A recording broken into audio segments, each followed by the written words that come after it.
Boa noite. Boa noite, tudo bem? Tudo bem, Delber? Tudo bem.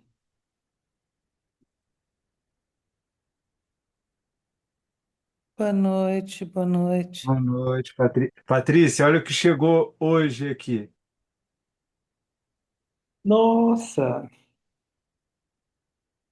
E o livro em si é uma obra de arte, né? Depois É você lindo. fala. Esse é da editora N-1? Não, esse é da Cobogó. O que você tem da N-1? Não, agora eu tô na dúvida, para te ser bem sincera. Uhum. Bom, mas de qualquer jeito, Depois você fala o que você achou, se tem a ver. se tem a ver, claro que tem a ver, mas depois eu falo se eu gostei do livro, aí é outra coisa. Alberto, não deu nem para brincar com uma ideia das suas três versões. Essa aí é tipo. A sua sugestão me lembrou a aula de um professor que eu tive na graduação, já falecido, o Edgar José Jorge, que Boa uma vez eu fui noite. perguntar para ele. Boa noite, Zé Ricardo. Zé Ricardo, eu mexi lá, depois você me diz se funcionou, por favor, tá? Ok, obrigado, Marcelo. Boa Não, eu que te noite, boa peço. noite. Boa Boa noite, noite. Márcia, Patrícia. Boa noite, boa noite. Boa noite, Fátima, Amparo. É, eu me lembro que eu fui uma vez para ele estava tendo aula de Kant e eu estava com dúvida numa questão, e aí eu estava estudando coisas que ele tinha passado, tudo. E aí eu cheguei para ele, ele sempre ia tomar café no Bar das Freiras na PUC. Para quem conhece a PUC, é um bar bem conhecido ali. É, E aí ele estava tomando um cafezinho, eu falei, professor, posso te incomodar? Ele falou, claro, não incomoda não, pode falar. Eu falei, estou com uma dúvida da sua aula. E ele falou, pode falar, eu te ajudo. Aí eu juro para vocês que eu acho que eu fiquei tão traumatizado que eu não me lembro qual era a minha dúvida. Eu só sei que eu expliquei para ele e expliquei, olha, mas aqui em tal parte da criticação pura ele diz assim, eu entendo assim. Aí numa outra parte da criticação pura ele fala dessa forma. Aí eu já não entendo, porque é uma coisa ou outra, parece ser contraditória. E aí o Edgar me respondeu: pois então, você tem razão. Para que você entenda esse conceito, você tem que ler a obra inteira do Kant. Aí eu desisti. Então, para ler as três versões da Medéia, não estou dizendo que eu desisti, mas é um projeto de vida e não de semana, né?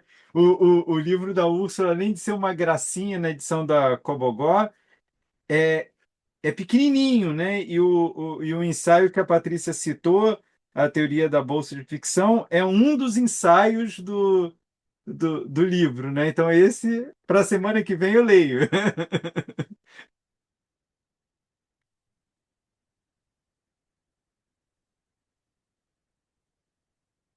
Mas só para manter a, a brincadeira, uma vez tinha uma entrevista com Deleuze que perguntaram para ele que ele era um filósofo, que ele tinha o costume, ele gostava muito de ler a obra inteira de quem ele trabalhava, né? Então ele pegava do primeiro escrito ao último escrito, aí perguntaram, e por que que você escolhe esses autores? Porque isso é raro, não sei o quê.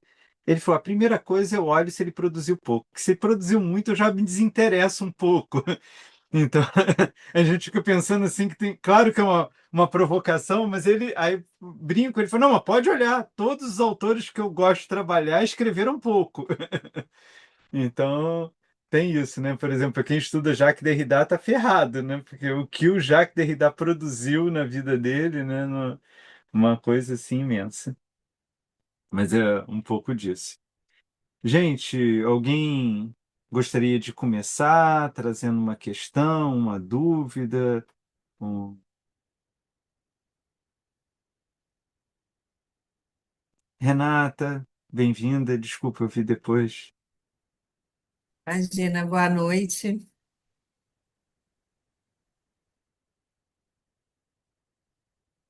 Bom, então eu vou começar e aí vocês me chamem a atenção conforme a gente foi indo. É, eu acho que uma questão que a gente tem trazido na aula passada, especialmente sobre o arquivo, né? Eu queria retomar um pouco essa questão, não para fazer um resumo dela, mas para que a gente explore outros pontos e sigamos em frente, né? É, pensar a mesma coisa, mas sobre um outro ângulo.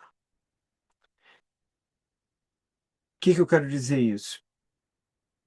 A partir da discussão sobre o arquivo, a partir da, de uma discussão desse emaranhado de atos, disposições, valores, regras, todos eles exercidos, e isso é muito importante para o Foucault, por aquilo que ele chama de enunciado, né? O enunciado, de uma forma mais geral, é aquilo que encontra uma forma de expressão, né? Então, podem ser documentos públicos, pode ser obras literárias, pode ser registro jornalístico, pode ser peças científicas, mas, ou seja, para o Foucault é importante que não fique no âmbito da reflexão abstrata mental, digamos assim. De alguma forma, ela encontra um espaço dentro daquela cultura para ganhar uma visibilidade expressiva, digamos assim, né? Ele vai chamar isso de enunciado.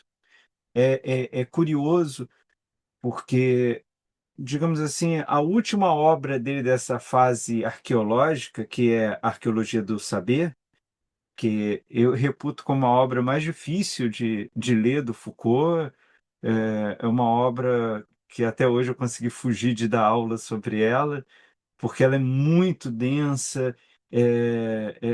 Curiosamente, ela nasce de uma sensação que o Foucault tem de uma incompreensão das pessoas sobre as suas obras, né? Então, até então, ele faz o, a história da loucura, onde tem a loucura como o, o, o, o eixo de pesquisa.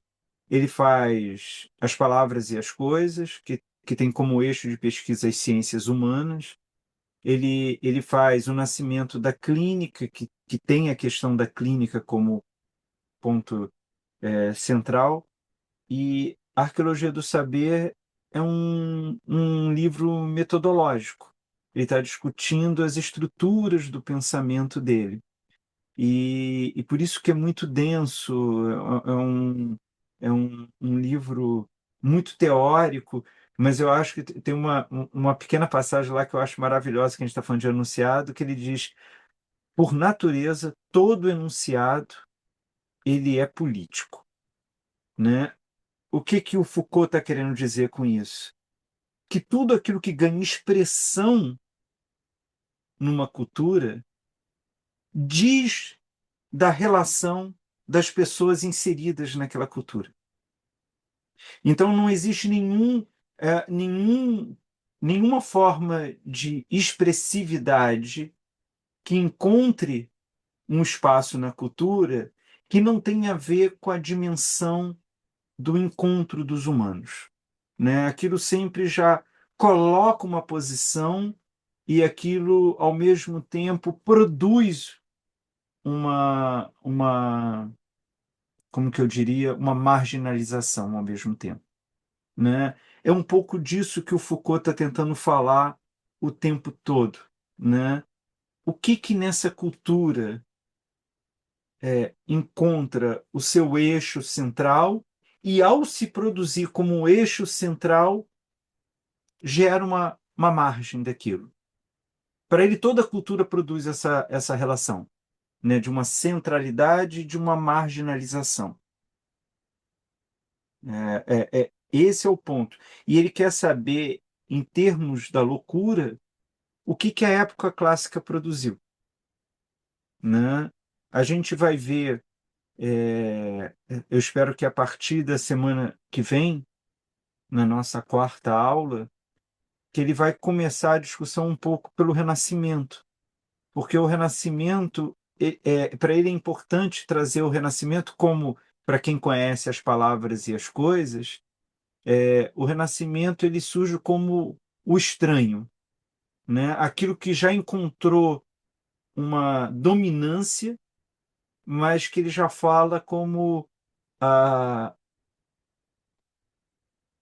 a perda daquela força, né? A época clássica, então, ela se coloca como uma ruptura com o Renascimento. Então, para ele vai ser importante trazer o Renascimento para mostrar como a época clássica se organiza de outra forma.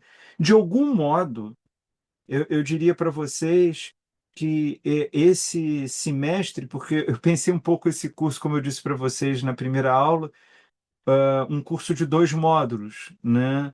O, o meu desejo, digamos assim, não é, minha promessa é de tentar, até o final do ano, a gente dar conta do livro inteiro.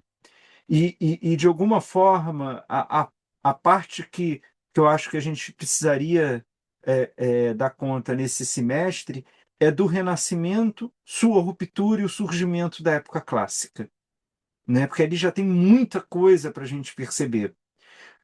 Perceber o quanto, porque o Renascimento é muito estranho à época clássica e muito estranho à nossa época, né?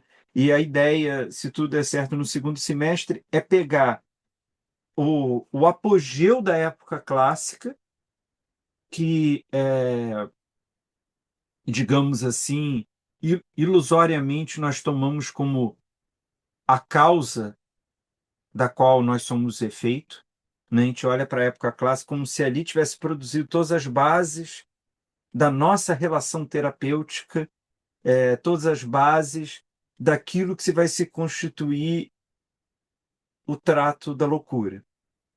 E então a gente vai ver o quanto na época clássica isso se constrói por outros caminhos e como a modernidade ela vem novamente rompendo completamente com a época clássica, né? E isso vai ser muito importante para a gente perceber, porque para o Foucault é a única forma de a gente entender como a gente lida com a loucura, né? Porque o que interessa mesmo a nós é como a modernidade lida com a loucura.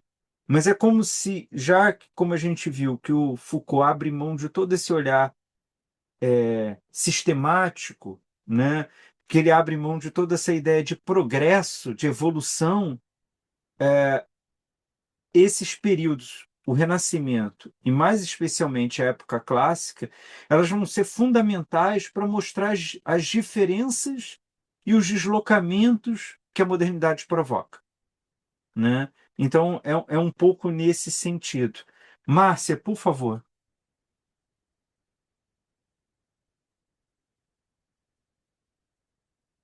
Você está com o microfone fechado, Márcia.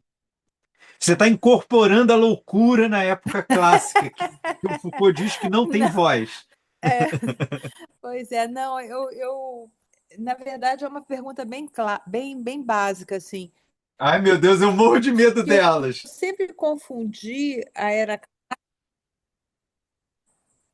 eu sempre confundi a era clássica com a modernidade, mas pelo que você está falando, existem divisões, né? E aí eu queria saber o que diferencia a era clássica da modernidade, assim, é uma pergunta mais histórica, né, na verdade. Aham. Não, mas faz todo sentido e eu te agradeço, porque é uma questão que eu deveria ter trazido antes. Primeiro, é absolutamente arbitrária, né? Se você for pensar a construção, tem muita gente que chama a era clássica como o processo da própria modernidade. Vou te dar um exemplo disso, Hannah Arendt, né? Quando ela vai traçar ali a condição humana, quando ela fala da era clássica, ela está falando da modernidade, de um processo que alcança a modernidade, né? Se você for pensar no estudo de estética, isso vai encontrar outras divisões a partir da estética. O do Foucault é muito claro, porque ele vai trabalhar, assim, digamos, com cacoete de historiador, então para ele está o tempo todo nomeando as datas, né? Então para ele o Renascimento ele tem o seu apogeu no século XVII, né? Do século XVII até o século XVIII, ele chama de época clássica. E do final do século XVIII, começo do século XIX, é modernidade, que alcança até a gente, né? E para ele, essa distinção do século XVI, XVII, Renascimento, XVII, XVIII, época clássica, e final de XVIII, porque para ele ali o final de XVIII já tem bases muito modernas. Mas se você quiser pensar de uma forma mais distinta, 19 e 20, modernidade, né? Então, é mais ou menos essa a estrutura que ele vai fazer a divisão, né? E para ele é curioso porque, por isso que eu te agradeço muito, que eu deveria ter dito isso muito claramente, digamos, antes da primeira aula, né? Porque para ele isso tem a ver não com o arbítrio, né? Porque você poderia dizer, como eu mesmo comecei a dizer, se você for para a estética, a divisão é outra, né? Se você for pegar outros autores, mas para ele tem a ver com rupturas da cultura, né? Então, nesse sentido, para ele é muito claro que do século XVII para o século XVIII muda tudo, né? Aonde ele vai explorar isso não é aqui na História da Loucura, nas palavras e as coisas. Nas palavras e as coisas, ele chega a ser irritante. Irritante, eu me lembro, eu estou falando isso que eu me lembro quando eu comecei a ler as palavras e as coisas. O meu primeiro, eu tive dois sentimentos muito fortes, né? Para quem já fez o curso aqui das palavras e as coisas, já sabe disso que eu sempre falo isso. Um é o que ele faz é uma maluquice, porque ele vai desqualificando a mudança, o período da mudança. Então, tem passagens nas palavras das coisas que ele diz: a, o Renascimento, que é organizado pelas similitudes, semelhanças, a ideia de você encontrar paralelos entre as coisas, onde um mundo é tão importante que surge a expressão ler o livro do mundo, né? Então você olha tanto para o mundo que você trata ele como se fosse um livro para você entender. De repente, o mundo começa a não ter mais importância para a medicina, para a física, para a religiosidade. E o que começa a ter importância já não é mais as semelhanças, as similitudes, mas o ato de representar. O quanto eu posso pegar uma coisa e ir duplicando ela ad eterno por representações. Uma coisa que representa uma coisa, que representa uma coisa, e aí o mundo não importa mais, porque passa a ser um trabalho de consciência, né? De você fazendo isso. E ele vai mostrando como um pensamento vai entrando em declínio, um outro pensamento, e aí ele para e fala: mas isso não tem importância nenhuma. Por que que muda uma coisa da outra? Isso é o acaso, isso é perda de tempo. Vamos falar do que já mudou. E aí ele larga, e ele faz isso de propósito. É bastante irritante quando você pensa isso a partir de uma forma tradicional. Por outro, junto com essa sensação de que parecia um pouco de delírio teórico quando eu li a primeira vez o Foucault, ao mesmo tempo é tudo muito embasado, porque ele, né, como eu comecei a aula de dizer aqui hoje dos arquivos, dos enunciados, ele só fala de coisas escritas, ele não fala de teoria abstrata. Ele não propõe princípios, como por exemplo, Hegel propõe. Né? O Hegel vai propor princípios e vai organizar o mundo a partir desses princípios. O Foucault não propõe princípio nenhum, né? Por exemplo, quando ele diz que o Renascimento ele funciona através das semelhanças e similitudes, não é um princípio que ele propõe ao Renascimento. O que ele diz é: olha, se você for ler Paracelso, se você for ler, eu tenho que lembrar os nomes dos outros autores, que eu fico só no Paracelso. ele vai citando vários autores e diz: todos eles se ligam pela ideia de semelhança, de similitude. Ele é a cultura que mostra o princípio para ele, não é ele que oferece um princípio organizador, né? Então, nesse sentido, é muito chocante as duas questões, né? Uma é que é muito diferente de tudo, mas é muito diferente de tudo mesmo, né? Parece que a gente diz isso de tudo, mas assim, só para ser claro, né? Sartre não é diferente de tudo. Ele tem uma originalidade, ele tem um impacto, ele tem uma dimensão absolutamente fundamental. Mas ele está numa tradição hegeliana, ele está numa tradição fenomenológica, né? É, pensar quem mais? Hegel não é diferente de tudo. Ele tem toda uma tradição alemã da questão da história, de um debate com Kant e uma tentativa de reajustar o Kant que quase que nos lembra, quase, porque tem diferenças substanciais, Aristóteles com Platão, né? É, Foucault, a gente vai discutir, eu espero que a gente discuta isso semana que vem. Ele tem uma dívida enorme com o estruturalismo, ele tem uma dívida enorme com a antropologia moderna. Ele cita isso, não são coisas escondidas, mas ele usa de tal forma que o estruturalismo não se encaixa nele. Ele usa de tal forma que ele não faz antropologia, né? Então ele desloca aquilo de uma forma muito diferente, mas ao mesmo tempo ele é muito leitor da produção cultural. Então isso ao mesmo tempo você fala, bom, se é uma loucura muito bem fundamentada, porque tem todo um trabalho de articulação, né? Então é um pouco dessa dimensão, e o que vai interessar ele a, a pensar tudo isso é que todas essas expressões elas configuram um espaço histórico possível. Possível para quê? Para que algo exista. E nesse sentido, é isso que interessa a ele.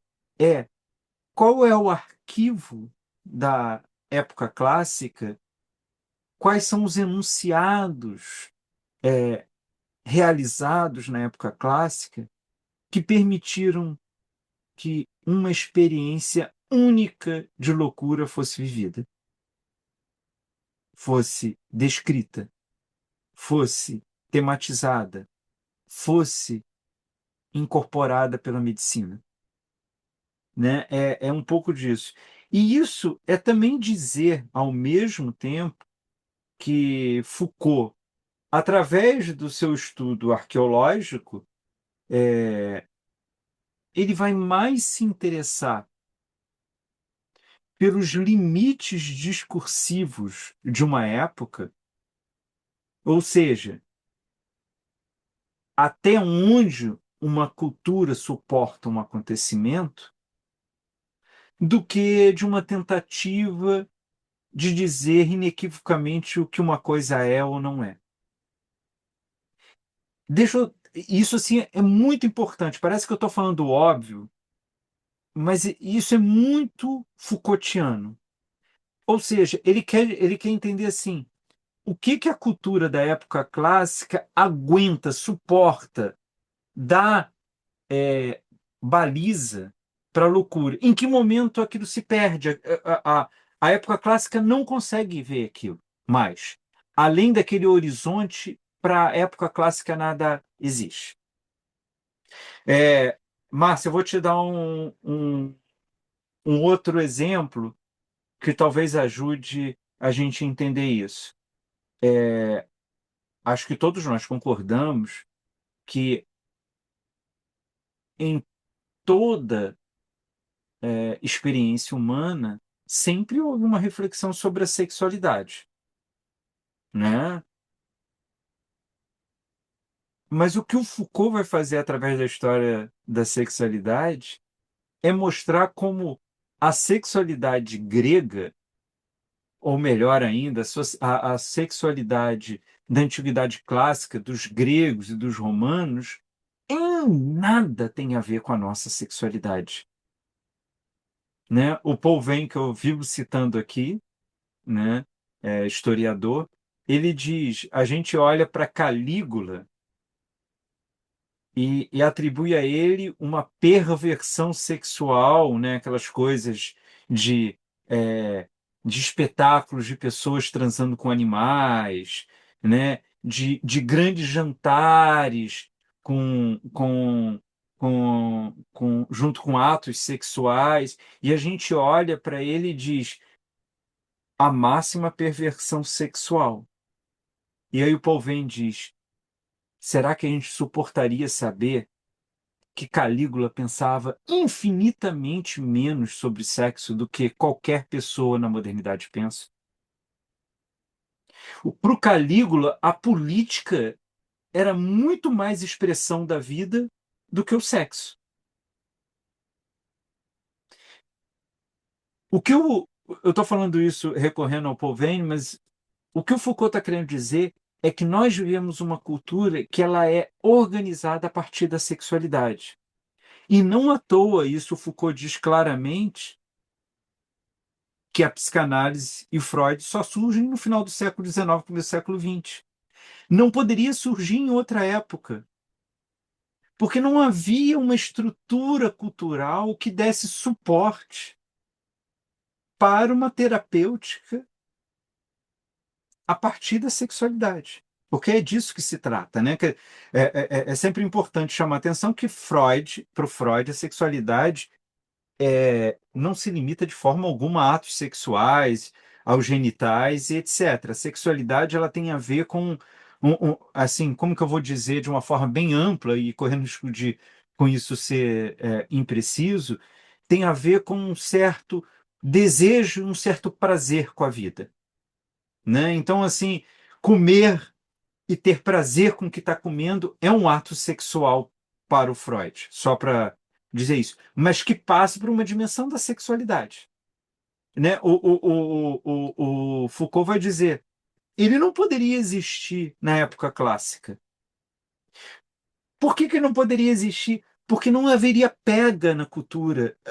Provavelmente, se o Freud fosse vivo na época clássica, ele estaria interessado com outros problemas, os problemas daquela cultura, que não perpassavam a sexualidade, né? A histeria chega ao Freud como ponto de partida para a criação da psicanálise, porque é justamente um comportamento que ele é produzido por um desconhecimento sobre o seu desejo sexual. Quer dizer, a histeria ela encontra ali um desejo sexual que ele é tão interditado pela sociedade que você desconhece aquilo, é insuportável.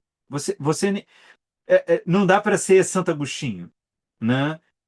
O Santo Agostinho, para quem já pôde ler as Confissões, né? O Santo Agostinho é uma das figuras mais prodigiosas, porque talvez tenha havido uma pessoa, não tenha havido uma pessoa mais santa do que ele, e não deve ter havido uma pessoa mais libertina que nem ele, e tudo numa vida só, né? Diferentemente do que a gente vê de vez em quando na Cúria Romana, em momentos muito distintos da vida dele, né? Ele era libertino numa época e era santo em outra, né? Mas o que eu quero dizer, quando você lê as Confissões, você vê o conflito que ele tem com os desejos dele e como, de alguma forma, a fé funciona como um caminho, um leito.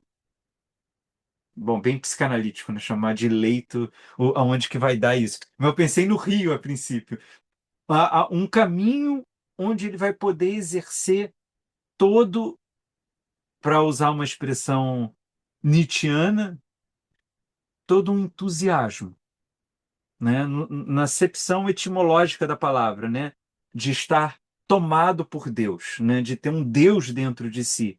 Então, o entusiasmo dele encontra na no ilimitado da fé o caminho. A histeria não comporta isso. Por quê? Porque a histeria vive uma época onde a sexualidade é sobrevalorizada. Isso não depende de uma pessoa ou de outra, é da cultura, né? E o Foucault vai dizer isso, né? O Foucault, quando ele apresenta o primeiro volume da história da sexualidade, ele cria um choque, como sempre, né? Cada obra que ele lançava, ele causava um choque, que ele fala, você veio nos libertar da repressão? E ele diz, que repressão? Não sei do que vocês estão falando. Nunca houve uma época onde a sexualidade tomasse todos os espaços, inclusive o religioso. Nada mais faz uma religião do que tentar dizer o que se pode fazer ou não pelo sexo, né? Então, o que ele vai dizer é assim, a ciência está preocupada com sexo, né? O surgimento da sexologia, né? É fascinante, desesperador você ler os trabalhos científicos do século XX, principalmente da primeira metade do século XX, né? O Foucault vai dizer é a única vez que a ciência se preocupa como as pessoas transam. Até o século XX não passar pela cabeça de ninguém ficar controlando a forma de alguém se transar. É tipo, isso é um problema íntimo. Por que né? E isso vai se desdobrando em vários sentidos. Então, o que está em jogo para o Foucault é justamente saber aonde é a beira do precipício, aonde a partir dali nada mais tem, né? É isso que interessa a ele. E quando ele for estudar a loucura, e a gente vai começar a ver isso semana que vem, diretamente, né, em contato com o livro, para ele o que interessa saber é até onde aquela cultura pôde pensar a loucura. E quando ele chega a esse até onde, ele entende o que é a loucura para aquela época, né? Então, é isso. Ele não está interessado em dizer o que não é loucura e tentar universalizar isso. Ele só quer entender qual é o tamanho, sei lá, do campo daquele jogo. Qual é a disposição do tabuleiro daquele jogo. Porque se você entende a disposição, a espacialidade daquela cultura, você entende qual é o limite. Entendem o que eu estou querendo dizer? Ou está muito abstrato o que eu estou falando? Por favor, gente, se eu tiver abstrato, me digam, né? Você vê que a pergunta da Márcia realmente era uma pergunta básica que eu não tinha respondido ela antes.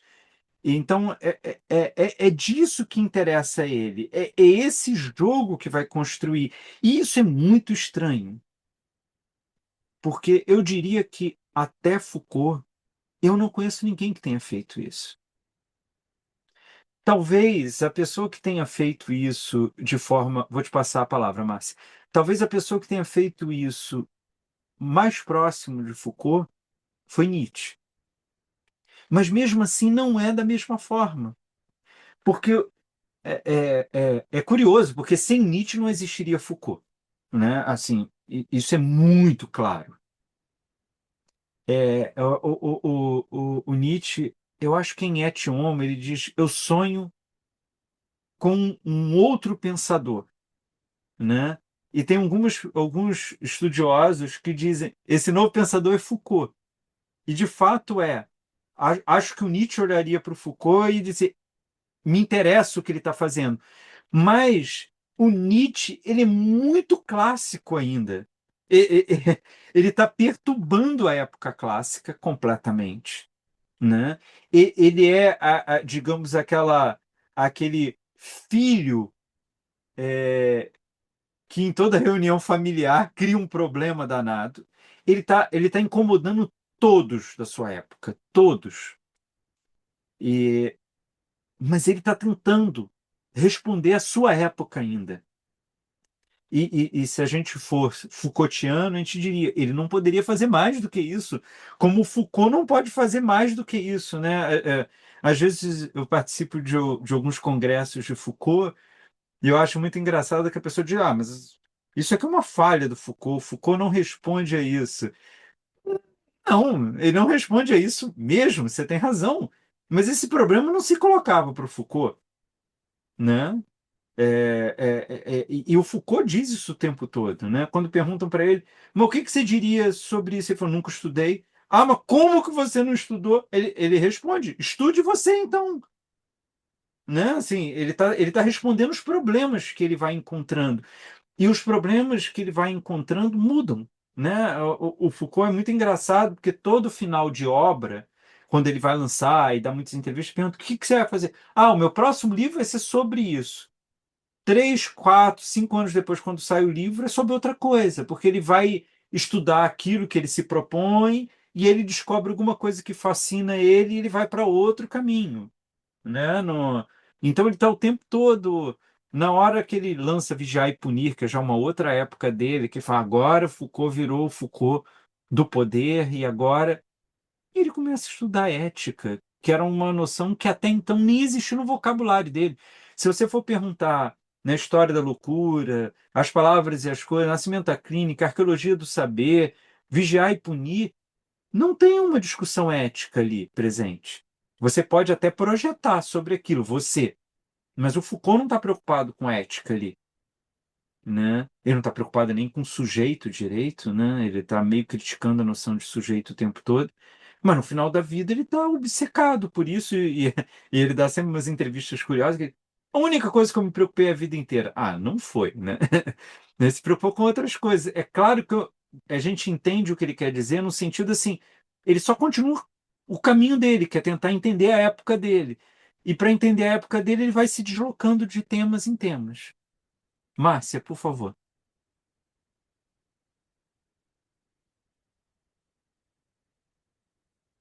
O microfone está fechado, Márcia.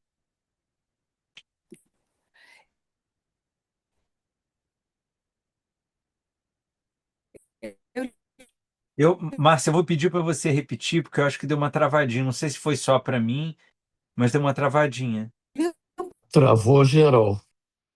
É, né? Márcia, você está com a imagem congelada e a gente não está escutando o áudio.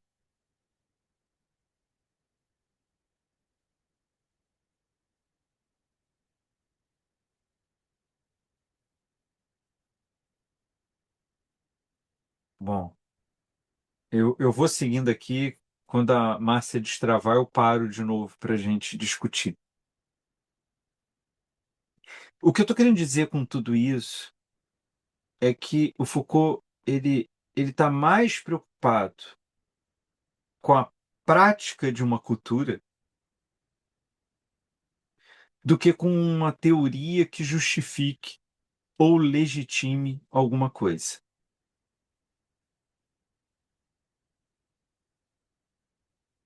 Ou ainda dizendo a mesma coisa, mas de outro modo. Ai, Márcia, desculpe voltou? aqui a conexão, Voltou. pois é. Não, Vai lá, o que diga. fica para mim é que esse caldo cultural, na verdade, ele começa com uma decisão política, né? Há uma decisão política de estabelecer na era clássica quem era são e quem não era. Então, isso um pouco que é meio arbitrário, não? Não é Não, assim. tem uma arbitrariedade, mas não é exatamente essa. É, o Foucault, o que ele vai chamar a atenção, é que nunca é uma decisão. Para ele, isso é importante. Mas você tem razão. É uma demanda de problemas de uma época onde ele vai dizer muito mais a polícia do que a política começa a tentar resolver. Entendeu? Então, assim, vou te dar um exemplo que não é do que a gente está estudando.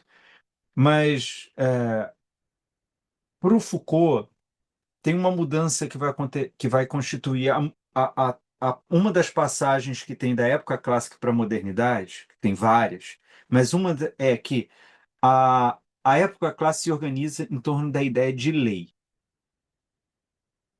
O que que a lei atua prioritariamente? Basicamente é o que deve ser punido, como deve ser punido. Então, há um conflito, recorre-se à lei para dizer: pode ou não pode fazer isso? Se não pode, o que que eu faço com a pessoa? A lei é isso. Aí o Foucault diz: a modernidade muda isso de uma forma chocante. que não existe mais lei na modernidade para o Foucault. O que existe é o que ele vai chamar de norma. E qual é a diferença da norma? A norma não está preocupada em punir nada do que aconteceu. Ela sempre quer se antecipar ao que aconteceu. Então, a norma quer dizer qual é o comportamento devido. Percebe a diferença? O rei está lá na época clássica, está vivendo a vida dele, e aí chegam para ele e falam: ó, está tendo confusão aqui. Então vamos fazer uma lei para descobrir quem está certo e o que está errado. Ah, esse tipo de coisa não dá problema. Ah, então vamos punir. Como que a gente vai punir? Manda enforcar. A partir de agora, quem fizer isso aqui e for denunciado vai ser julgado e vai ser enforcado. Ele não está preocupado com o que as pessoas estão fazendo. Ele está preocupado só com o resultado. Um rei, ele tem um poder absolutista sobre a vida da pessoa, mas ele não está preocupado com a intimidade da pessoa. Ele está preocupado com os problemas que surgem para ele. Entende? A época clássica lida com o resultado. O que eu faço com esse resultado aqui? Nós não nos contentamos em punir. Nós queremos dizer como que deve ser.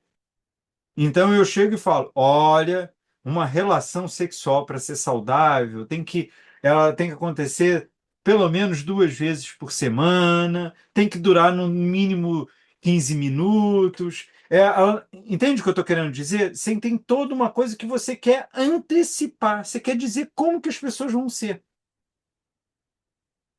Entendeu? Dá para entender a diferença entre lei e norma? Uma lida só com o que já aconteceu, que é a lei. A norma não, ela não está nem preocupada com o que vai acontecer. Ela quer decidir qual vai ser o comportamento das pessoas. E ele diz, em um determinado momento, ele fala assim: começa a ter um problema na Inglaterra da vagabundagem. Começa muita gente nas cidades ficar à toa. Por que as pessoas estão ficando à toa? Porque aconteceu os cercamentos, as pessoas foram expulsas das suas terras, elas não têm mais o que fazer, elas ficam andando de um lado para o outro. Aí a polícia reclama, tipo, agora virou um problema para mim isso, né? E ao mesmo tempo você tem uma demanda do capitalista e diz: eu preciso de mão de obra para trabalhar. E o pessoal fica à toa aqui. Ah, então vamos começar a dizer que vagabundagem é crime. Porque sendo vagabundagem crime, eu resolvo o problema da polícia, porque a polícia vai lá, prende a pessoa, né? Aquilo deixa de ser uma confusão na cidade. E as pessoas sendo presas, bom, melhor eu ir trabalhar recebendo uma miséria numa fábrica do que eu ficar aqui à toa e ser acusado de vagabundagem. Que eu vou ser preso. Aí o Foucault vai mostrando como começa a surgir toda uma construção jurídica para dizer dos malefícios da vagabundagem numa sociedade. E, portanto, a necessidade do ordenamento jurídico trabalhar sobre isso. E o Foucault diz: não é, por exemplo, Beccaria ou Beccaria que vai construir toda uma teoria da justiça. É um problema de polícia que você precisa resolver. Entende, Márcia? Há uma arbitrariedade, porque assim, se não tivesse tido os cercamentos, se não tivesse tido a industrialização, não teria vagabundagem nesse sentido das cidades. Né? Por exemplo, nunca ninguém olhou para o Chico Bento, desculpa misturar a Revolução Industrial inglesa com o gibi brasileiro, mas nunca ninguém reclamou do Chico Bento de ser vagabundo, porque ele estava na zona rural. Entende o que eu estou querendo dizer? Não tem um conflito de uma demanda operacional. E o que o Foucault vai mostrar, o que é bastante desconcertante, é que toda teoria médica, jurídica, científica, filosófica vem a reboque. Não é ela que cria a realidade. É a realidade que começa a se deslocar e começa a gerar problemas. E aí a vida começa a cobrar de que você resolva aqueles problemas. Né? Outro dia eu estava vendo uma análise que era bastante Foucaultiana, perguntando assim, sobre essa guerra no Oriente Médio, dizendo, e a Europa? E aí o cientista político disse, a Europa é carta fora do baralho, pouco importa, ela não faz diferença. E, e aí a pessoa, mas como? E aí me pareceu bastante Foucaultiano que ele virou e falou assim, eles não entenderam que a Europa há muito bem a mudança do acúmulo de riqueza para a produção.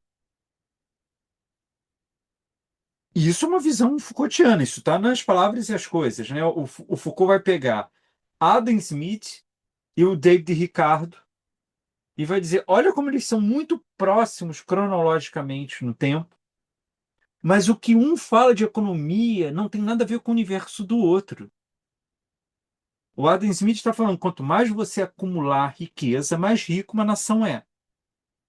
O Ricardo está dizendo, você não precisa ter acúmulo de riqueza nenhuma. Agora, se você produz muito, você domina.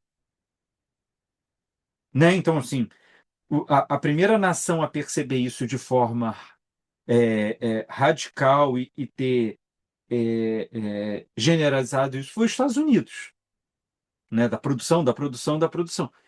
Mas o que é a China se não levar isso à enésima potência? Né? E de uma forma muito mais eficiente, porque você tem uma estrutura que é organizada por um partido, né? De um convencimento bastante categórico, é se você discorda, você some. Né? Então, assim, você consegue fazer o que nos Estados Unidos você conseguiu a imposição do dinheiro, que também tem a sua violência, mas na China, como você tem um controle sobre a máquina estatal, né? Quem se opõe a esse controle é carta fora do baralho lá, né? E tem uma preocupação de um projeto nacional. E como a China é imensa, né? Isso vira uma outra dimensão. Então, o que eu estou querendo chamar a atenção, Márcia, é que a realidade se transforma, e isso é aleatório. Por que que era antes acúmulo? Por que que é produção? O Foucault vai dizer, você pode estudar a vida inteira que você não vai encontrar razão de ser disso, porque é aleatório. Do mesmo jeito que você adora fazer uma coisa, chega um momento da sua vida que você não gosta mais de fazer aquilo. Cansou, perdeu a graça, você tem outro interesse. Né? E para ele, assim, você se dedicar a entender por que que mudou, é você não entender a indeterminação da vida, porque a vida muda. O que interessa para ele é esse espaço entre essas aleatoriedades, porque esses espaços entre as aleatoriedades têm uma lógica, têm uma ordenação, têm um sentido. E isso vai interessar ele. Então, por isso que a sua pergunta no começo da aula foi tão decisiva. Porque se a gente não entender o recorte histórico que ele está fazendo, a gente perde a dimensão. Você não pode chamar. Você pode chamar a época clássica de outro nome, para ele não tem muita importância. Ele mesmo às vezes fala classicismo, às vezes ele fala época clássica, o clássico. Não importa a denominação que você dá, mas para ele é importante o recorte histórico, porque ali vai constituir o espaço de atuação dos arquivos, dos enunciados, dos discursos, das expressividades. E nisso é muito importante a gente entender que, se isso é verdade, o que vai interessar para o Foucault é muito mais um entorno, é muito mais a borda, é muito mais a fronteira. A fronteira, a borda, o entorno, a margem, tudo isso diz da realidade. diz, no nosso caso, sobre loucura. Por isso que para o Foucault é quase uma piada e de mau gosto você querer dizer tudo sobre alguma coisa. Você pode dizer sobre as fronteiras das coisas, mas sempre há o que dizer mais, né? Sei lá, é mais ou menos que nem você demarcar um, um terreno e você achar que o mapa que você faz sobre esse terreno diz tudo sobre o terreno. Mas e a vegetação? Aí é você achar que falar de todas as espécies diz tudo do terreno. Mas e os animais? E dos anima... Mas e da vida microscópica, dos fungos? E de como a mudança de tempo altera, né? Chuva, sol, como o decurso histórico vai transformando aquele mesmo lugar em coisas diferentes, né? Um lugar, pelo menos assim, há vários outros lugares que acontece isso, mas, por exemplo, quando você anda ali é, em Paris, se você for andar aquela região ali do Quartier Latin, Saint-Germain-des-Prés, e você atravessar o Sena e for para o Marais, Les Halles, ali é muito impressionante. Você está numa esquina, tem uma placa aqui, 1400, não sei o quê, 15 pessoas foram queimadas na fogueira.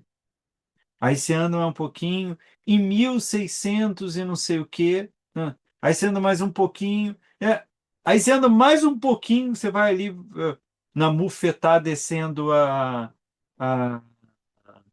o Quartier Latin, aí você encontra a- as ruínas de Lutécia, quer dizer, a época do Império Romano em Paris, que só foi descoberta, se não me engano, no século XX. É uma coisa meio assim, achava-se que não tinha nenhuma ruína ainda, e aí acho que foram escavar ali no Quartier Latin para a construção de uma edificação, e aí encontraram lá, e tem umas colunas de uma área como se fosse um pequeno coliseu, uma coisa assim. É um parque hoje em dia, qualquer pessoa pode ir lá visitar, é gratuito. Então, é um pouco disso que o Foucault está querendo dizer, ou mesmo como ele faz, né? Eu falei agora a diferença de lei para norma, mas no livro ele vai estudar a diferença da loucura da época clássica para a modernidade. Entende, Márcia? Por isso que há contingência, mas essa contingência, ela não é da decisão. A decisão também tem uma contingência, né? Porque por que se resolveu desse jeito e não de outro? Mas essa contingência, para o Foucault, é explicável pela cultura. Não é que a cultura diga que a decisão tinha que ser aquela. Você podia ter tomado outra decisão, por isso que é contingente também. Mas ele diz que você só pode escolher o que você vai escolher porque, de alguma forma, aquela cultura permite. Né? Se vamos fazer uma ficção científica aqui, se Freud tivesse nascido no Renascimento e fosse contemporâneo de Paracelso, e ele quisesse propor uma leitura psicanalítica da histeria, bom, a histeria ela tem registros desde a Grécia Antiga, né? Daí que vem o nome de histeria. Sei lá, hipoteticamente pode ter havido algum Freud lá. Mas não fica nenhum registro, porque é tão estranho a época, né? Não faz muito sentido. Então, é quase como uma planta que não consegue se enraizar. Ela perece. Então, a decisão política ela é arbitrária, mas ela é um arbítrio dentro de um espaço determinado. Você não pode fazer coisas muito exóticas aquilo porque não tem pega, não tem enraizamento. Ficou um pouco mais claro, Márcia, sobre isso? Gente, para vocês também, alguém gostaria que eu explicasse alguma coisa melhor?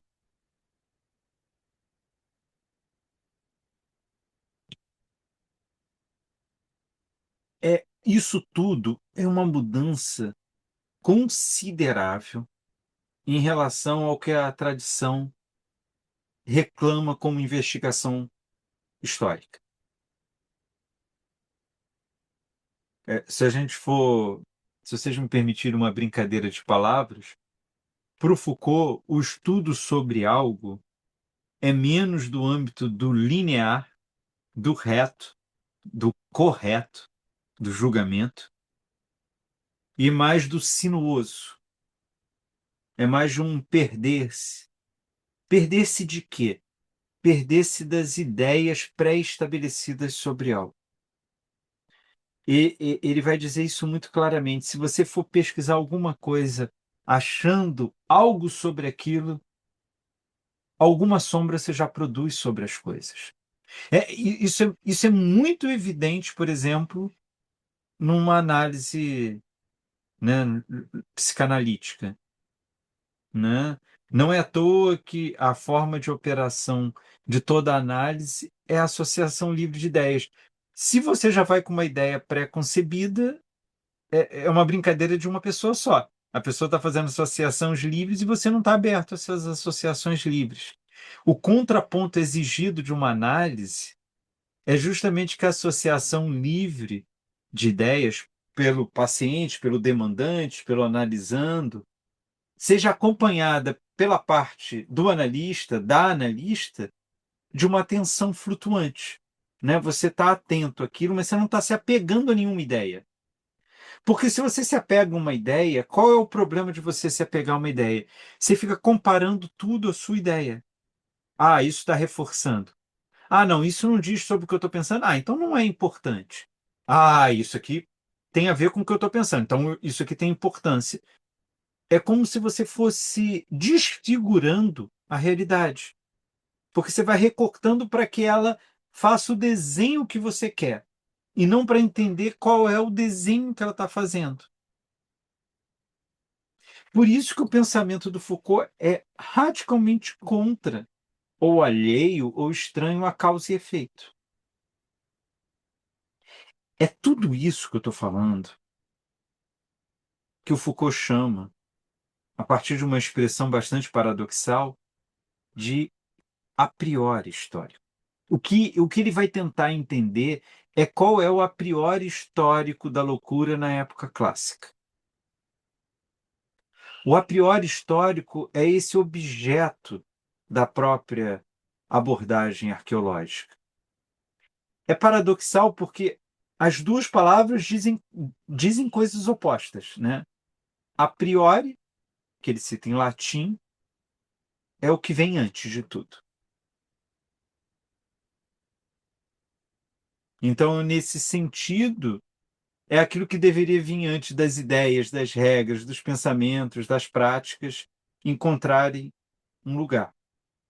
O histórico, ele necessariamente, ele é a posteriori. Você tem que viver para ser histórico. Tem que ter o vivido para ser histórico. Mas é isso que o Foucault está querendo chamar a atenção. Ele está falando que é alguma coisa que tem que ter encontrado uma expressividade, é o histórico. Mas para que ele encontre essa expressividade, tem um algo anterior, que não é anterior no tempo, mas é anterior espacialmente, que suporte aquilo, que é a cultura. Então, o que eu estou querendo dizer, o português que falamos, que todos nós aqui falamos, ele é histórico. Ele está sendo exercido aqui. Mas, de alguma forma, a gente precisou que houvesse um país, a gente tivesse nascido num país onde a língua ensinada e praticada fosse o português. Mas não é uma anterioridade, digamos assim, que cause uma coisa a outra. Essas coisas estão meio que funcionando juntos, né? É, é, é, é essa tensão que ele está buscando entre o que antecede, não temporalmente, mas como suporte, aquilo que dá suporte. Então, por exemplo, você exigir que uma prática terapêutica comprove a sua eficácia é uma exigência típica de uma cultura estruturada sobre a ideia do consumo, da produção, né? Então, aquilo que produz mais resultado é mais valorizado que aquilo que produz menos resultado, né? Um pesquisador, ele vai ser mais reconhecido por, pela quantidade de obras que ele produz. Um gênio que escreva um único livro que vai ficar para a eternidade, dentro da nossa estrutura contemporânea, não tem valor. Mas já houve épocas onde o que importava era durar a coisa. Você podia escrever 200 trabalhos. Mas se cada um não durasse, ele não tinha valor nenhum. Bom, teve época, Sócrates, que não precisava nem escrever, né? Então, é dessa dimensão, desse suporte, junto com a ideia de algo efetivo. É disso que o trabalho dele vai operar. E ele chama isso de a priori história. Então, o que ele vai estar analisando é o a priori histórico da época clássica. E entendendo como esse a priori histórico construiu bordas para que uma experiência de loucura surgisse. Esse é o campo de atuação que vemos em ação na história da loucura. E que traz com seu exercício tanto uma dimensão de deslocamento da tradição em relação à história, né, quanto uma intensidade nova, eu diria, numa dimensão social. Porque, percebam, todo enunciado é político porque você só fala daquilo que é vivido.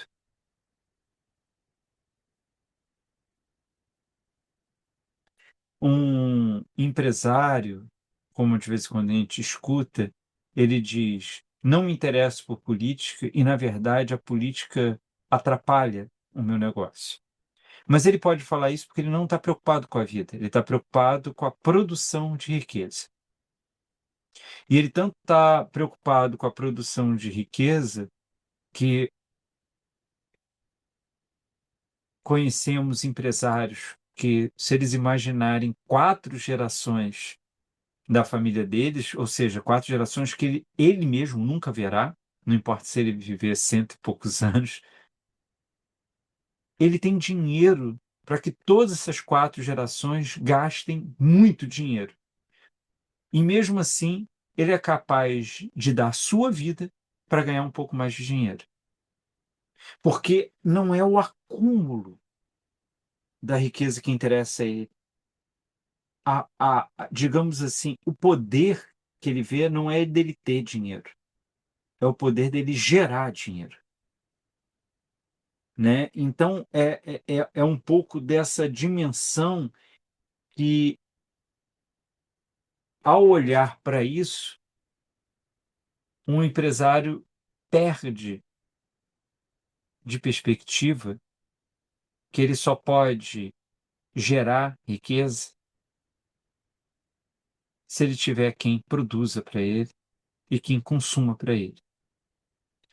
Quem produza para ele, vivemos o sonho, a gente não sabe até que ponto vai ser verdadeiro ou não, da inteligência artificial, que os empresários estão felizes da vida de poderem demitir todo mundo e que em pouco tempo a inteligência artificial faça tudo. O problema é que eu fico um pouco assustado com a limitação da preocupação das pessoas, é que se você demitir todo mundo, quem vai consumir. Me lembro sempre da música do Léo Jaime, o pobre, que ele diz que o mundo ainda vai acabar por falta de verba, né? Talvez ele seja um visionário pensando no pós-inteligência artificial, né? As pessoas não percebem que, por exemplo, para dimensões tipo design, tradução, eu penso nessas duas muito evidentemente, a não ser que você tenha nome, as pessoas perderam já o emprego. Porque você tem a inteligência artificial fazendo essas duas coisas de forma bastante regular.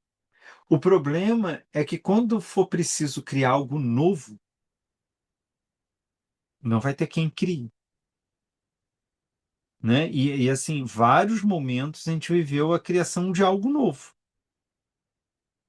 né? E sem essas pessoas isso vai se perder. Então é um pouco dessa dimensão que é um outro olhar sobre a história, e esse outro olhar sobre a história, ele produz uma percepção que toda a história é política no sentido de que ela é social, né? Há uma dimensão de uma coletividade atuando ali. E percebam que isso vai nos colocar questões muito importantes quanto à loucura, porque todos nós vivemos uma certa fantasia de que a loucura é algo que deu errado, é algo que saiu dos trilhos. E, portanto, parece bastante razoável de que aquilo seja alheio à sociedade, à comunidade, à cultura. E a tese do Foucault de antemão para qualquer coisa é que em cultura nada é apartado. Eu já posso adiantar para vocês o que a gente vai ver na aula que vem, é que o exercício singular da época clássica é que, pela primeira vez, a época clássica ela tenta isolar a loucura. Então, assim, é uma experiência histórica que tenta realizar algo que é anti-histórico.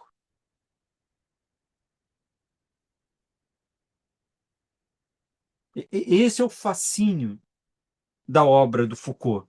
É como uma época tenta fazer algo que parece ser contra a própria estrutura de história. E que, no fundo, está na antessala do que nós somos. Né? Então, de alguma forma, ela não acabou com a história, com os humanos, com a cultura em geral.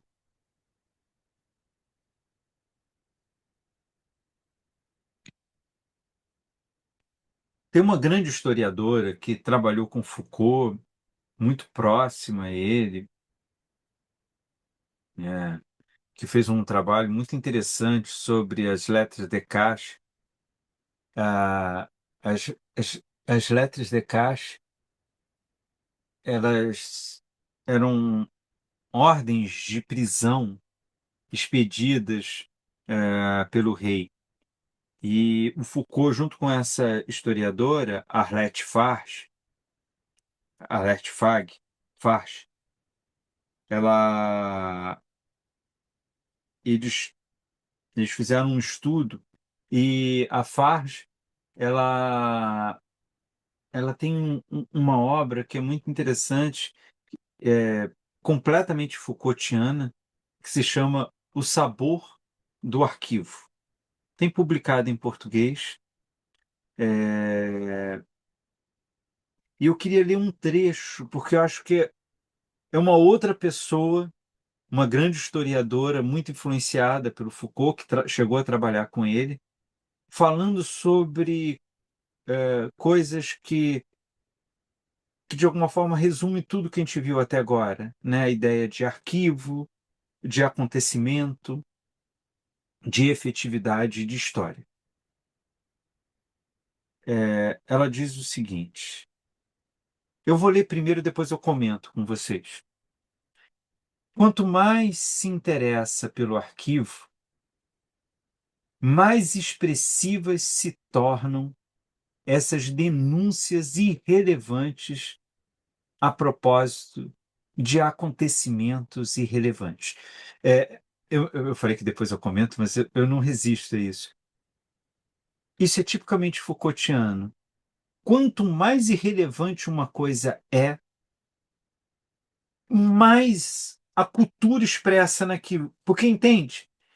Imagina assim, uma pessoa muito poderosa, ela consegue contornar certos limites da sua sociedade. Uma pessoa muito frágil, ela tem que se submeter completamente àquela sociedade. Entendem isso? Na história acontece a mesma coisa. Quando um acontecimento é muito grandioso, às vezes ele transborda a ordem daquele momento. Ele está dentro da ordem, mas ele também está fora daquela ordem. Quando é uma coisa muito pequena, uma briga de vizinhos, é, ela opera dentro de uma lógica muito estrutural daquela cultura, né? Então ela diz: quanto mais interesse pelo arquivo, mais expressivas se tornam essas denúncias irrelevantes a propósito de acontecimentos irrelevantes, em que uns brigam por uma ferramenta roubada, outros pela água suja que atingiu suas roupas.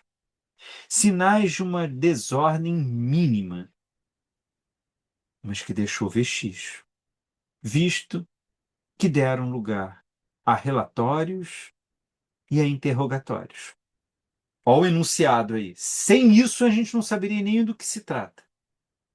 Esses fatos íntimos, em que quase nada é dito, mas que tantas coisas transpiram, são locais de investigação e de pesquisa. Patrícia, olha a coisa da bolsa. Olha o que ela vai dizer. As palavras são janelas. Um ou mais contextos se deixam aprisionar ali. Mas acontece também de as palavras se embaralharem e se contradizerem, enunciando incompatibilidades de sentido pouco claro. Inútil procurar no arquivo o que poderia reconciliar os contraditórios, pois o acontecimento histórico está também na eclosão de singularidades tão contraditórias quanto sutis e, às vezes, intempestivas. Olha a contingência aí, Márcia. A história não é o relato equilibrado da resultante de movimentos opostos, como, diria eu, Hegel adoraria que fosse, mas se encarre das asperezas do real percebidas por lógicas díspares em choques uma com as outras. Vou ler de novo agora, comentando alguns pontos. Quanto mais se interessa pelo arquivo, mais expressivas se tornam essas denúncias irrelevantes a propósito de acontecimentos irrelevantes. Ou seja, faz com que situações marginais, olha a questão da borda, da margem, né, da fronteira, originalmente desprezadas, porque não são grandes acontecimentos, ingressem nas preocupações centrais, formando um outro contexto mais rico, mais complexo. Então, o Foucault vai se interessar o tempo todo por pequenas coisas. Percebam, ele vai estudar a loucura. Na época clássica, no momento onde a loucura é completamente retirada da ágora. Mas é porque justamente isso que é tão pequeno para a época clássica diz o limite da época clássica. Aí ela continua: em que uns brigam por uma ferramenta roubada, outros pela água suja que atingiu suas roupas. Sinais de uma desordem mínima, mas que deixou vestígio, visto que deram lugar a relatórios e interrogatórios. Ou seja, foram efetivados de algum modo. E com isso passaram a integrar a realidade. E se integram à realidade, significa que expressam os limites daquela própria realidade, né? Aquilo que fomentou ali, aquilo que teve espaço ali. E ela continua: esses fatos íntimos, em que quase nada é dito, mas que tantas coisas transpiram, são locais de investigação e de pesquisas. As palavras são janelas, um ou mais contextos se deixam aprisionar ali. Mas acontece também das palavras se embaralharem e se contradizerem, enunciando incompatibilidades de sentido pouco claro. Ou seja, a palavra, como um discurso, eles não são inequívocos, mas sim carregados de movimento da existência. Eles modulam e se esquivam conforme são enunciados. Então, perceba que todo esse desejo nosso atual de dizer inequivocamente alguma coisa, de dizer a coisa precisa, exata, é uma forma de perder a realidade, porque a realidade por si só é complexa. A realidade por si só ela é contraditória porque ela nunca é uma coisa só. Ela sempre tem tensões de forças atuando. Por fim, inútil procurar no arquivo o que poderia reconciliar os contrários, pois o acontecimento histórico está também na eclosão de singularidades tão contraditórias quanto sutis e às vezes intempestivas. A história não é um relato equilibrado da resultante dos movimentos opostos, mas encerra em si as asperezas do real percebidas por lógicas díspares em choque umas com as outras. Ou seja, o que está em jogo não e nem poderia ser uma, digamos, horizontalização da história, de dizer o que a história quer dizer nessa linha evolutiva, mas sim uma tensão, um embate entre forças que resultam naquilo que podemos chamar então de realidade, de cultura. Nisso também é muito parecido com a psicanálise, né? A ideia de pulsão de vida, pulsão de morte, né? Por que que você reclama tanto de alguma coisa na sua vida e ao mesmo tempo, sem que você perceba, você continua cultivando aquilo que você reclama na sua própria vida? Para a psicanálise é porque as coisas são complexas. Aquilo que te faz mal, mas em alguma medida te dá algum benefício, pelo menos na sua própria perspectiva. Aquilo que você tanto quer e que você não consegue, também te cobra um preço. E às vezes, conscientemente, você não percebe que você não quer pagar aquele preço. Né? Vou dar um exemplo muito bobinho, mas eu estou avisando, é bem bobinho. Quantas vezes a gente dedica muito esforço, muito tempo para alguma coisa que a gente quer muito, e quando a gente tem, a gente descobre que não quer mais.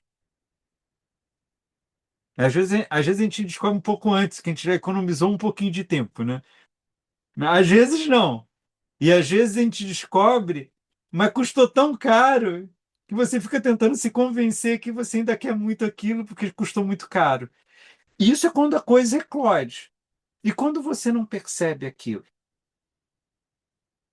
é um pouco dessas tensões, né? O Foucault, em algum momento, ele vai dizer que o trabalho dele é um pouco ah, ah, no sentido, ele diz, a psicanálise tenta dizer o inconsciente do seu desejo.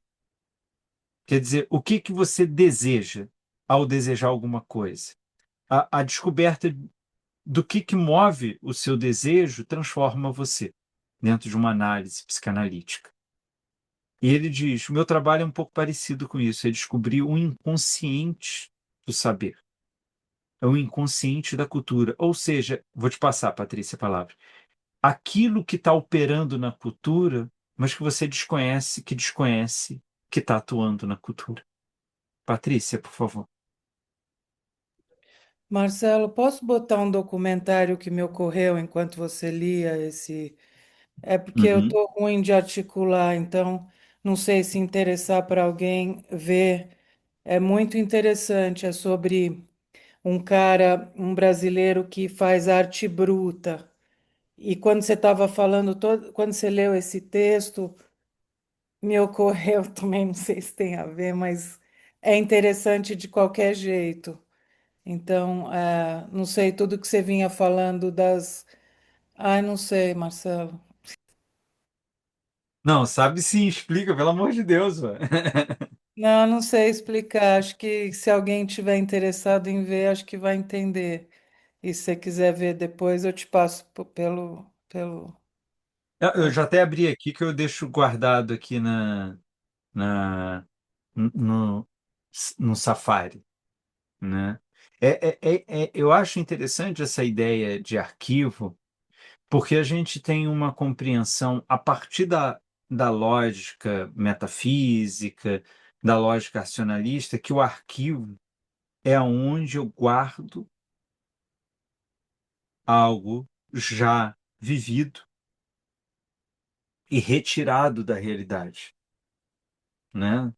O arquivo é quase que sinônimo do próprio arquivo morto, né? Aquilo que diz alguma coisa, mas que já não opera mais sobre você. E acho que o Foucault, junto com a questão da, como que eu vou dizer, é, junto com essa ideia de falar sobre o que efetivamente construiu, foi dito, foi expressado, ela, ele traz uma dimensão onde cada documento, cada escrito, depois ele vai ampliando isso, cada prática, cada registro é, é uma fonte, é um manancial sem fim da época em que aconteceu. Então você sempre pode retornar a ele e alguma coisa você ainda pode perceber ali do que foi vivido. Então o arquivo ele tem muito mais a ver com o espaço vivo, a vivência de algo que já não se vive mais, mas que está vivo em relação àquela vivência. E esse material de trabalho é um material que ele é prodigioso porque ele impõe a sua própria efetividade. Entendeu? Você não pode, por exemplo, pegar o texto da Úrsula e dizer: não, a Úrsula nunca escreveu um texto chamado A Teoria da Bolsa de Ficção. Porque você tem o registro, ganhou expressão.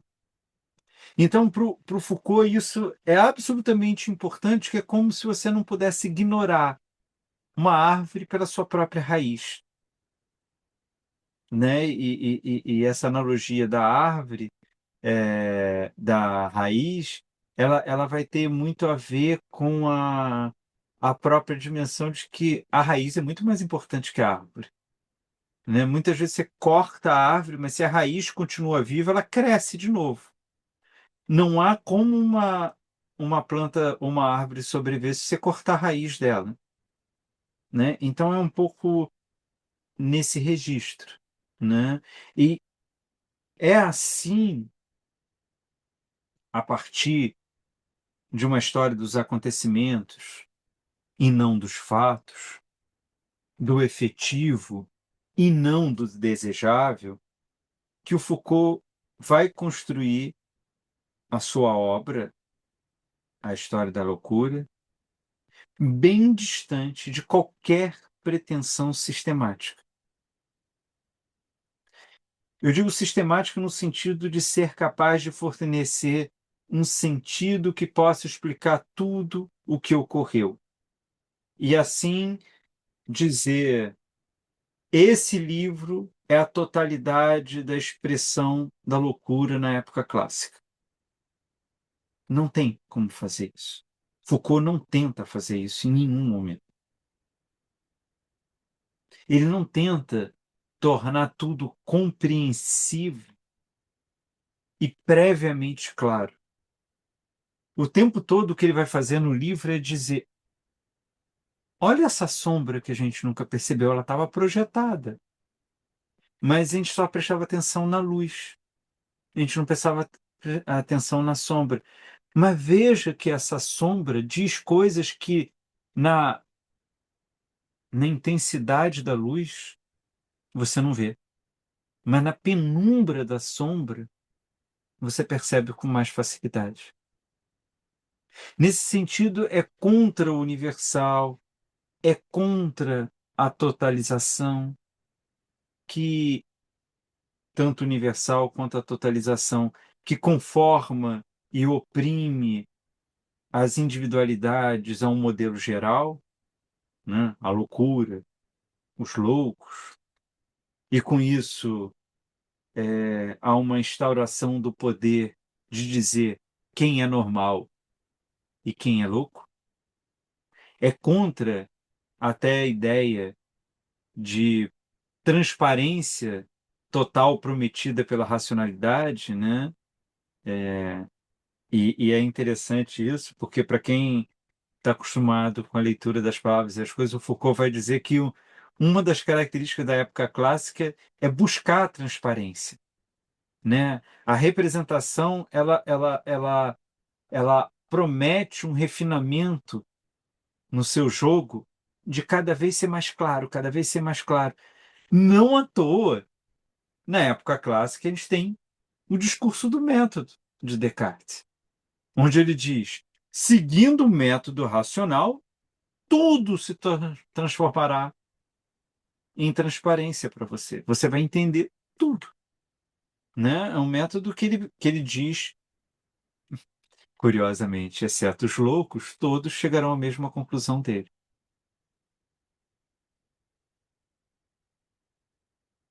Então, é, é, é, é contra essa transparência que faz também que, por exemplo, o eu penso tem o mesmo valor do eu sou, né? Penso, logo existo, faz com que haja uma certa transparência de pensamento e ser, quando não percebe a distinção de uma coisa da outra. Inclusive, como o pensamento pode se voltar contra o ser. Afinal, muitas vezes esse é o motivo que leva a gente a fazer análise, né? Por que que eu estou criando uma visão de mundo que está me fazendo sofrer? O problema não é com os outros, o problema é com a gente. É tanto que não há essa transparência que você pode um voltar contra o outro, né? Se fosse transparente, uma coisa seria a outra, que é o que o Descartes tenta dizer, né? Penso, logo existo, é isso, né? É uma coisa que se dá assim de forma absolutamente direta. Enfim, o que eu estou querendo chamar a atenção é que contra esse mecanismo clássico que se pretende universal, o Foucault vai buscar analisar, fora dessa claridade ofuscante, o singular, o acontecimento.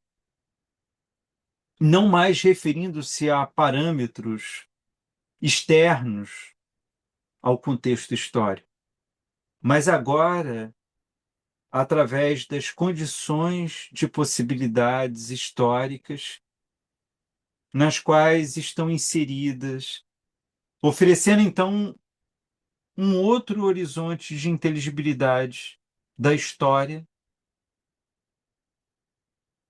do conceito em seu próprio registro. Quer dizer, o que a época clássica viveu da loucura? O que ela conceituou sobre a loucura e fez com que a loucura fosse o que ela foi? Quais foram as práticas adotadas que transformaram a loucura do jeito que ela é vivida na época clássica?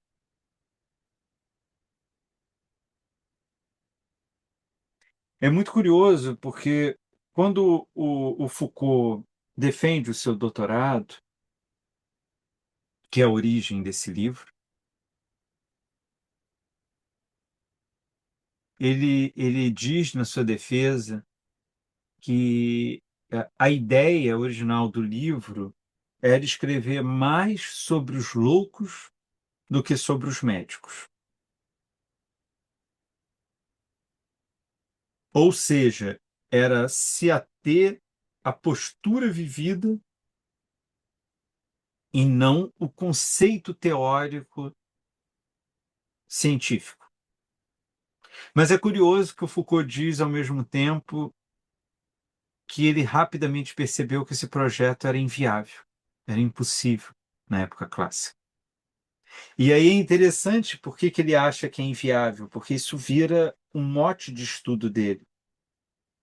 Ele é inviável porque, justamente na época clássica, os loucos foram reduzidos ao silêncio, como generosamente a Márcia, no começo da aula, fez uma encenação onde ela falava e a gente não escutava o que a Márcia estava dizendo.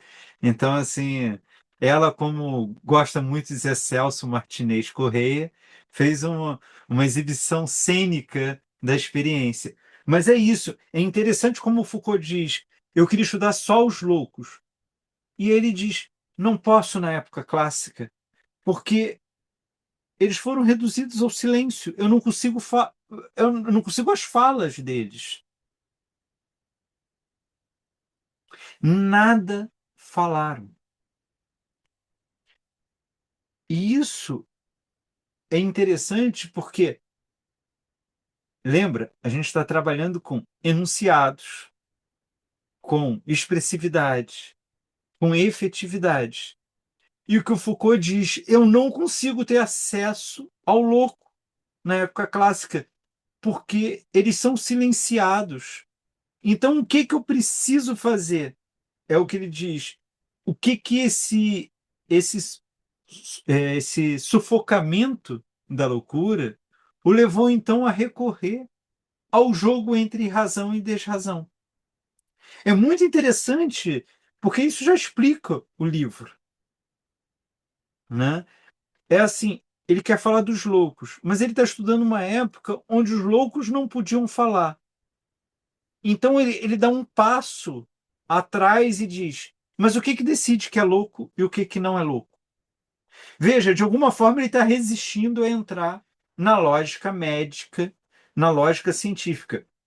Por quê? Porque a lógica científica, ela diz o que pode ser dito, mas ela diz o que pode ser dito como se fosse universal. Então é muito difícil você, dentro dela, separar o que é uma lógica da época clássica, porque ela parece dizer sobre todas as loucuras, sobre todo o ser humano, sobre toda a medicina. Então, ele não podendo falar sobre o louco, ele dá um passo atrás e diz: aonde que está a distinção do que é louco e o que não é?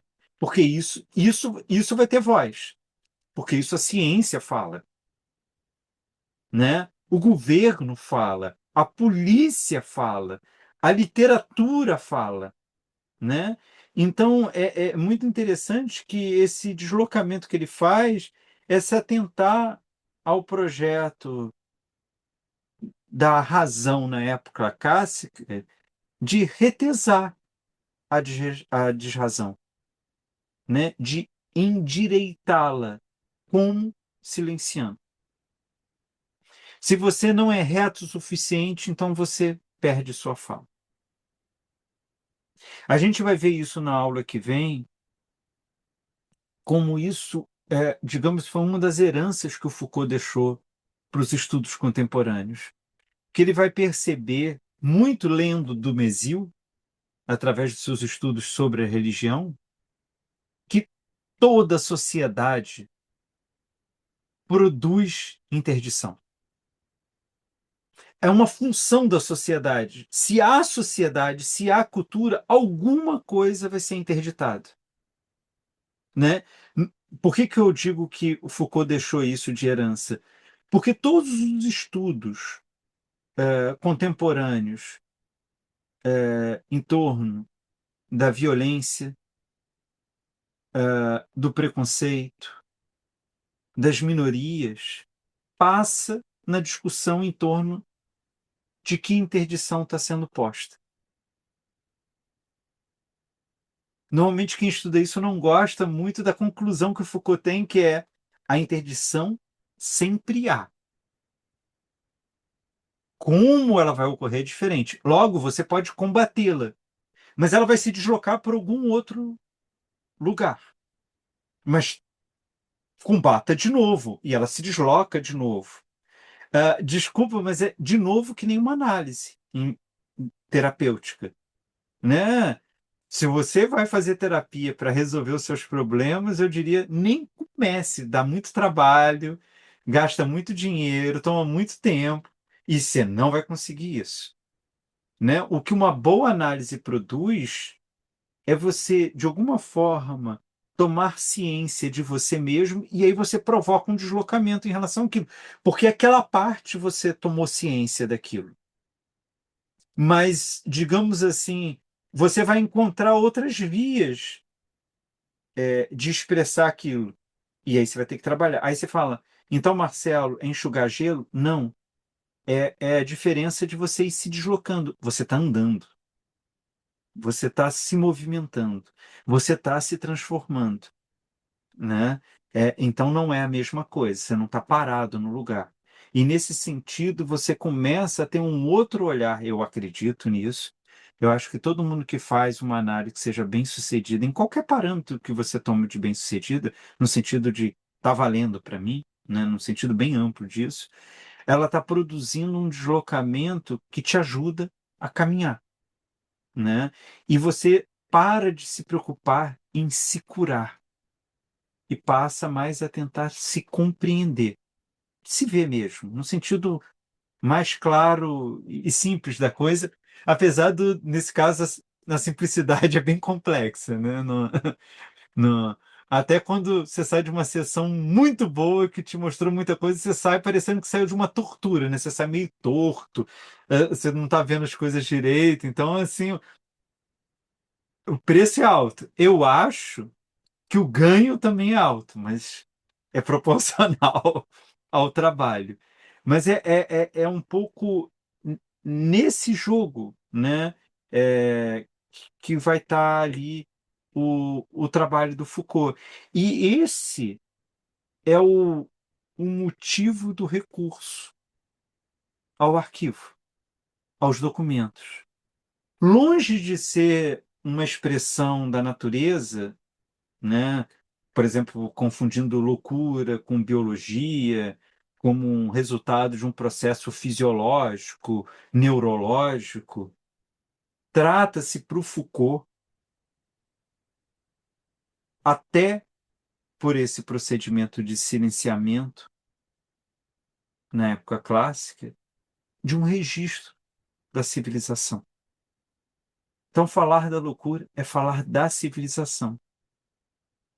O que é estranho, né? Normalmente a gente gostaria de falar da civilização pela normalidade, pelo são, né? Mas o Foucault vai mostrar que justamente o que aquela civilização entende como aberração é o melhor retrato dela mesma. E assim, nesse sentido, para o Foucault, e essa eu diria para vocês que é a novidade do trabalho de 61, né, a história da loucura, a loucura não é um estado patológico estrito sensu, que se repita universalmente no decorrer dos séculos, apenas, digamos assim, modulando a sua expressão momentânea. De forma alguma é isso. Para o Foucault, a loucura é uma noção forjada dentro de uma cultura,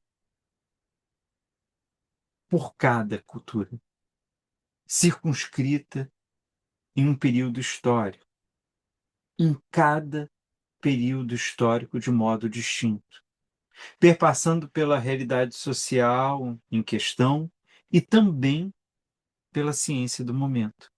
A loucura, nessa perspectiva, dentro do estudo empreendido por Foucault, não se define como uma doença. E por isso ele não se interessa pelos médicos. Mas sim, ela é apreendida como um estado produzido por uma determinada circunstância. Em outras palavras, nas palavras do próprio Foucault, não pode haver uma história da loucura sem uma história das culturas que a definem como tal e a perseguem. Então, por isso que falar da loucura é falar da história.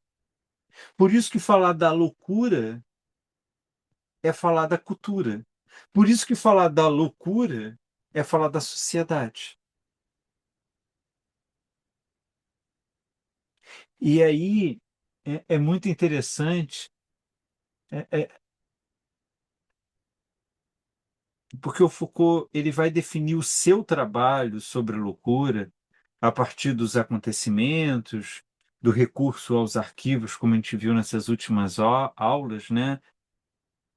Através de uma outra história que, que necessariamente vai revelar uma outra linguagem. E que o Foucault define isso de uma forma poética. Ele diz isso no final da defesa dele, que ele diz que, cito Foucault, ele diz, para falar da loucura, seria preciso ter o talento de um poeta. Porque é justamente o trabalho de se ver aquilo que parece não ser evidente. Porque é isso que a poesia faz, né? A poesia está falando o tempo todo do vivido. Por isso que ela nos toca. Mas ela não diz argumentativamente, quer dizer, ela não constrói uma lógica para apresentar aquilo. E ao construir uma lógica, é meio como se você fosse retesando a realidade até que ela alcance um objeto definido que você possa apresentar. O poeta faz o contrário. Ele vai abrindo, abrindo, abrindo. E o talento poético faz com que nessas aberturas enfim, não se perca nada, se ganhe alguma coisa. Né? Você sai da poesia, de ler uma poesia ou de escutar uma poesia, pensando algo diferente, sentindo algo diferente, ou ao menos modificado em algum ponto. Né? Assim, uma vez eu estava escutando uma poesia e, e eu conversando com a minha mulher, eu falei assim, eu achei lindo. Ela falou, o que que você gostou? Eu falei, não sei, só sei que me tocou de tal forma, que é lindo o que eu senti. E é isso, porque se eu fosse tentar explicar, aquela transformação se perderia. Então, é lindo essa analogia que o Foucault vai fazer da poesia, porque o poeta ele tem que ir pelas beiradas das palavras. Ele não pode pegar a palavra e usá-la etimologicamente, né? Se ele fizer isso, ele perde o trabalho dele. Ele tem que ir e ele meio que vai, ele vai com jeitinho torcendo as palavras, torcendo as palavras, torcendo as palavras. E daqui a pouco a palavra está dizendo aquilo que nem ela reconheceria estar dizendo. né? Não...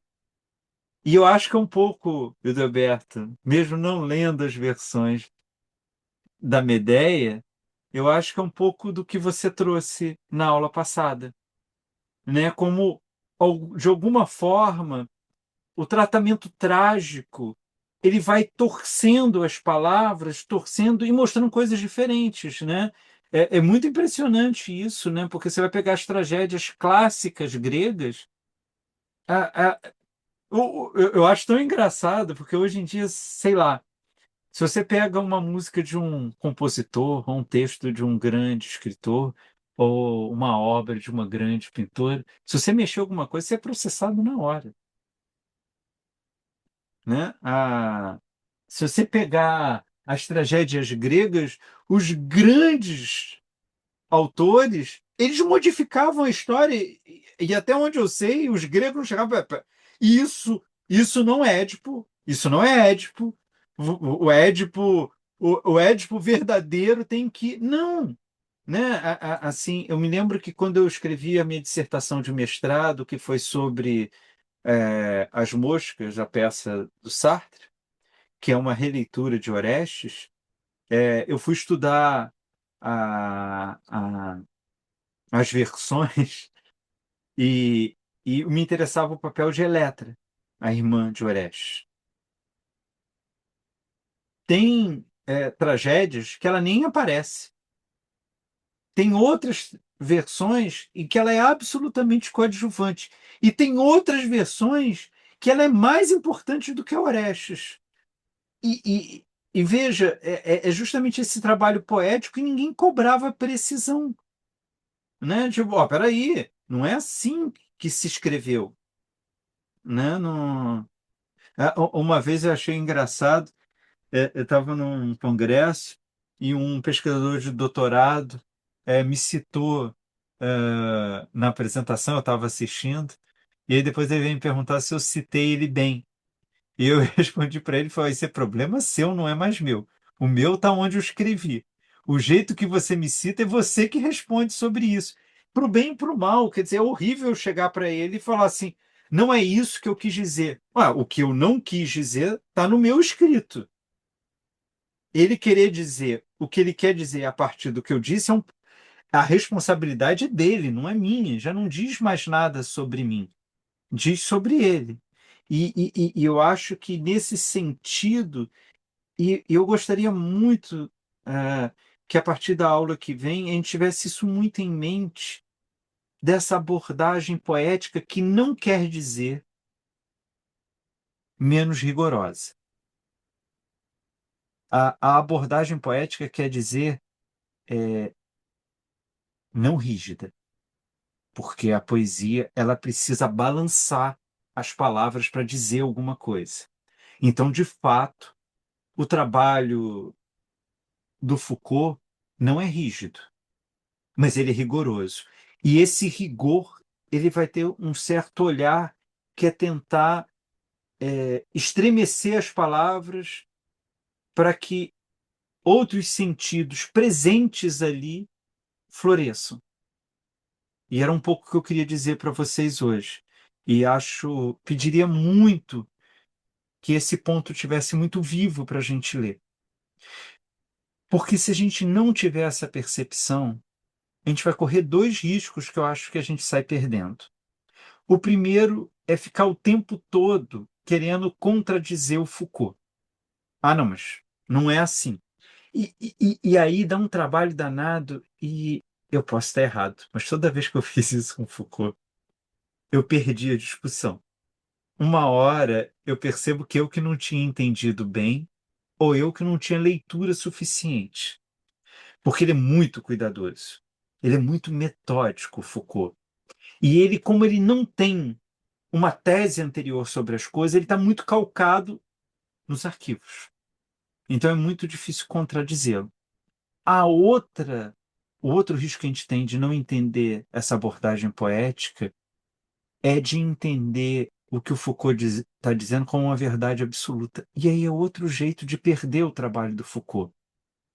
Porque ele está muito mais interessado em produzir um ruído para que alguma coisa nova aconteça do que você tomá-lo como a expressão da verdade, né? Então, é, semana que vem a gente começa a ler poesia, então, com o livro. Se alguém quiser comentar alguma coisa, perguntar, estou à disposição. Apesar de eu achar que sempre as perguntas começam a vir mais no começo das próximas aulas do que no final de cada aula. Maria da Penha, desculpa, eu nem vi você entrando. Eu aprovei a sua entrada e não vi. Eu já Eu estava já tive no fluxo dificuldade aqui. de entrar, mas a sua aula foi ótima, assim, profunda.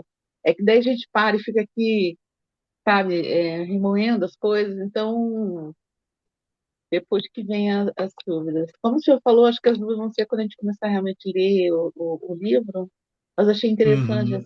essa introdução toda que tu fez. A aula hoje foi ótima, excelente. Muito obrigada. Maravilha, muito obrigado. Gente, muitíssimo obrigado por vocês estarem aqui, de a gente construir essa aula junto. Se cuidem e nos vemos quarta-feira que vem. Zé Ricardo, checa amanhã lá depois se está certo, senão você me avisa, por favor. Não, já chequei, tá certinho. Muito obrigado. Maravilha, então. Uma ótima noite, gente. Tá, boa Até quarta. noite, todo mundo. Tchau. Boa noite.